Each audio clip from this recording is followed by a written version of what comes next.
اعوذ باللہ من الشیطان الرجیم بسم اللہ الرحمن الرحیم فلما اسلما وتلہ للجبین ونادیناہ ان یا ابراہیم قد صدقت الرؤیا انا کذالک نجزی المحسنین۔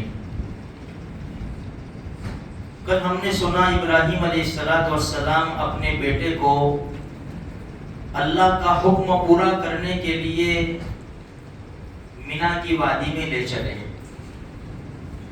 قرآن کا بڑا عجیب انداز ہے اور اتنا دردناک یہ واقعہ ہے کہ وہ مینا کی وادی جو آج رات سے حجاج کرام سے کھچا کچ بھری ہوئی ہو، ہزاروں سال پہلے وہ مینا کی وادی میں سناٹا تھا۔ دو ہستیاں نظر آ رہی تھی، خلیل اللہ اور ذبیح اللہ۔ جب دونوں مینا کی وادی میں پہنچے،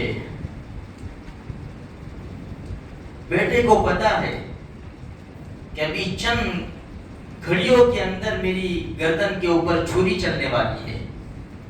تفسیر کی کتابوں میں لکھا ہے کہ باپ اور بیٹے کا مکالمہ ہو رہا ہے۔ بیٹا باپ کے سامنے چل کر کہہ رہا ہے، 13 سال کا بچہ ہے، ابا جان میرے ہاتھ پاؤں کو رسی سے مضبوط باندھنا تاکہ جب چھری چلے تو میں حرکت نہ کر پاؤں، آپ کو تکلیف نہ پہنچے، اس لیے کہ موت بڑی سخت چیز ہے۔ 13 سال کا بچہ کہہ رہا ہے موت بڑی سخت چیز ہے، ابا جان یہ میرا قمیص میری والدہ کو پہنچا دینا، میرا سلام عرض کرنا تاکہ میری والدہ میرے قمیص کو دیکھ کر آنکھیں ٹھنڈی کر سکے۔ یہ جملے باپ کے دل کے اوپر لگے۔ اللہ کے خلیل نے اپنے پیارے بیٹے کو سینے سے لگایا، ماتھا چوما اور فرمایا کہ بیٹا اللہ کا حکم پورا کرنے میں تم میرے کتنے فرما بردار ہو۔ قرآن کہتا ہے فلما اسلما، جب دونوں تیار ہو گئے، باپ بھی اللہ کے حکم کو پورا کرنے کے لیے تیار اور بیٹا بھی اللہ کے حکم پر ذبح ہونے کے لیے تیار۔ فلما اسلما وتلہ للجبین، جبن کہتے ہیں پیشانی کو، کروٹ پر لٹایا، کروٹ پر۔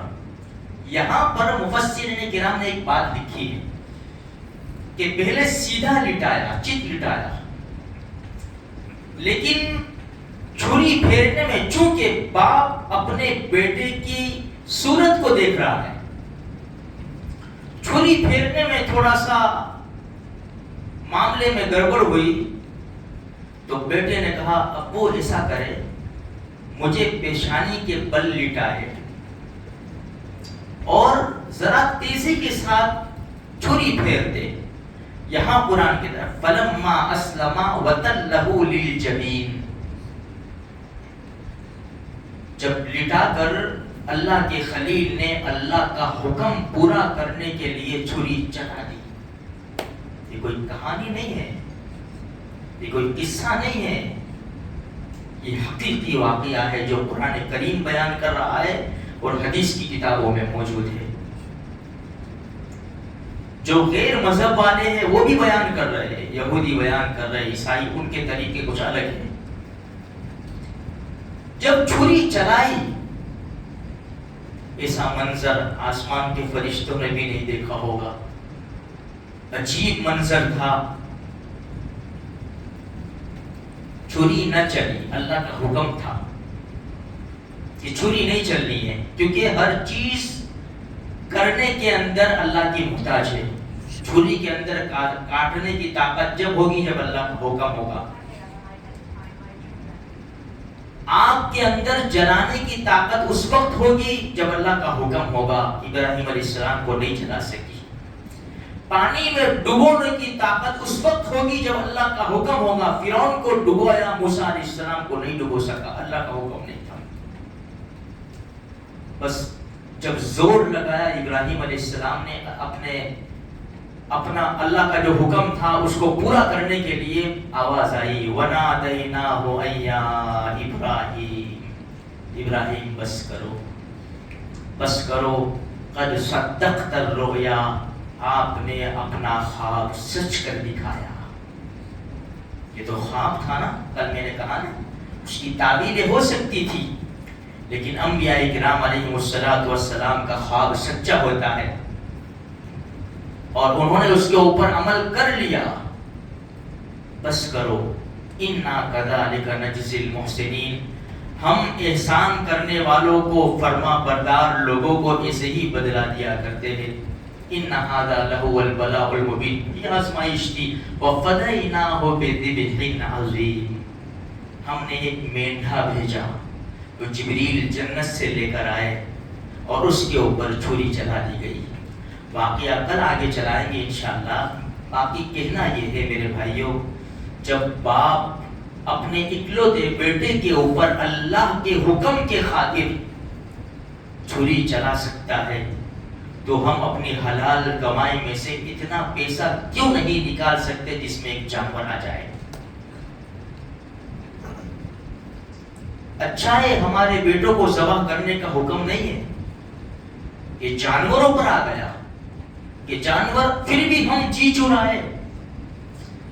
پھر بھی میں ابھی عصر کے بعد یہ سب باتیں دیکھ رہا تھا، بڑی عجیب عجیب علماء کرام نے باتیں لکھی ہے، جیسے میں نے کل بتایا تھا کہ تمہارا جی وہاں نہیں دل ملاتا جہاں ہم خرچ کرتے ہیں، اچھے اچھے کھانے کھاتے ہیں، پھر پھرنے جاتے ہیں، کتنا پیسہ ہم خرچ کرتے ہیں، کتنا پیسہ ہمارا سال کے اندر، ہم اندازہ لگاوے، گنے اس کو، لکھے کہ سال میں کتنا پیسہ دنیا کے پیچھے جا رہا ہے، اور ایک سال میں ایک مرتبہ کتنا، 15,000 20,000۔ انسان کی سچی نیت ہو نے پہلے سے تیاری کرتا ہے، جسے بقرعید ختم ہوئی ایک گلہ بنا کے رکھے گا، بھئی یہ زکوٰۃ کا گلہ ہے، یہ قربانی کا ڈبہ ہے، اس کے اندر جو بچائے گا، پھر انسان پیسہ بھی بچائے گا، مجھے زکوٰۃ کا بھی انتظام کرنا ہے، مجھے قربانی کا بھی انتظام کرنا ہے۔ تو میرے بھائیوں، اتنی بڑی اللہ کے خلیل نے قربانی دی، آج ہمیں صرف نقل اتارنی، نقل۔ شیطان وسوسے ڈالے گا، اللہ کے خلیل کو بھی ڈالے گا وسوسے۔ آیا 3 جگہ، آیا 3 جگہ، ابراہیم کیا کر رہے ہو؟ ایک ہی بیٹا ہے، تمہارا سہارا بنے گا، تمہاری عمر 100 سال سے تجاوز کر چکی، اب بیٹا آنے کی امید نہیں ہے، ایک ہی ہے، کیا کرو گے تم؟ ہمارے پاس بھی آتا ہے، 50,000 تو ہے بیلنس تیرے پاس، حالات کا ٹھکانہ نہیں ہے، 20,000 اس میں سے ڈال دے گا، کیا کرے گا تو؟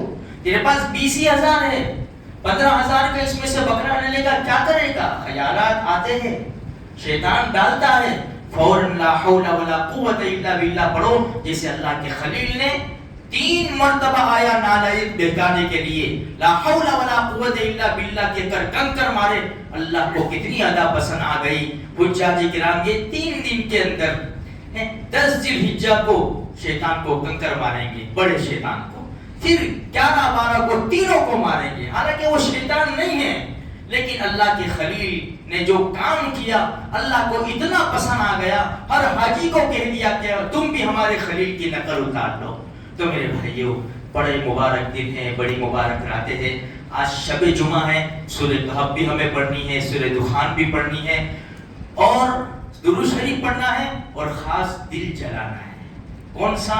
کہ لاکھوں حجاج کرام ابھی احرام باندھ کر مینا کی اور جائیں گے، کل 8 ذی الحجہ وہاں، کل صبح سارے کے سارے جتنے بھی حج میں گئے ہیں وہ سب کے سب احرام باندھ کر مینا کی وادی میں پہنچیں گے۔